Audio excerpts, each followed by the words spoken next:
Yo pape ne vau. Te whaati anei piratata I te rawi a te atuara. Ua prawatura piratata a ti tua na uatura. Mai te ahahui te mauro o te nana prau. E riro ai te prau o tō waha mai te mata I rahira. E ruri e ane te atua I te prautia. E te ruri e nei ane te pua I hope I te prau au. Hara noa tō mautamar I ana. E ua whaaru e hia rātou e ana I tā rātou hara. Te hina arona rā oe I te imi I te atua. E ia pure ho I oe te pua I hopera. Ahiri e prauti ata oe te vi I ore. E riro oia I te ara mai ia oe te nana. E waha amai te mai tō whare prauti ara.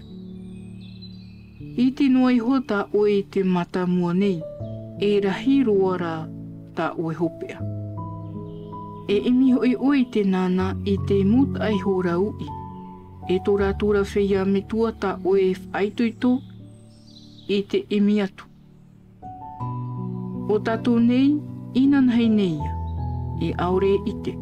E tō tātou pu e mahana I te au nei, e au iai te ata. E ore anei rātou e haapi mai ia oe. E whaai te mai ia oe a prau ai I tēnei prau, nō roto I tō rātou iho a au.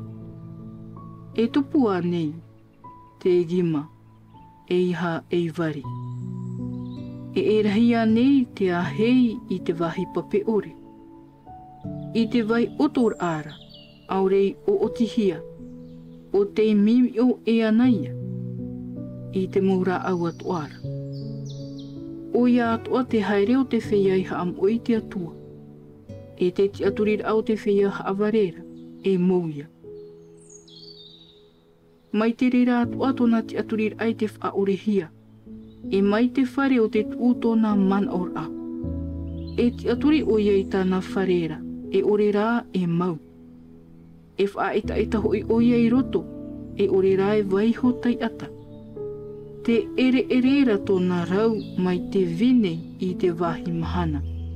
E watoro tōna am a nani ai tāna o.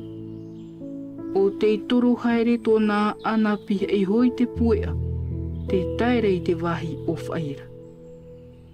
Ia puhe o iei anei tōna rawahi, e riro I te tahuna hia, e aure au I ite ia oe. Inaha o te maita iho I te ie o tāna haapora, e nā raro I te repo veta I tahi I te tupu. Inaha e ore te atua e whaaru I te whea prautia, e ore hoi e whaaita I te mai te rimau te whea hamani inu.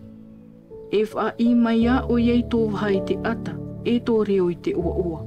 O te riri mai a oera, e vehi hia iei te haama, e te ti ahapau te pai e ti orera, e mouia.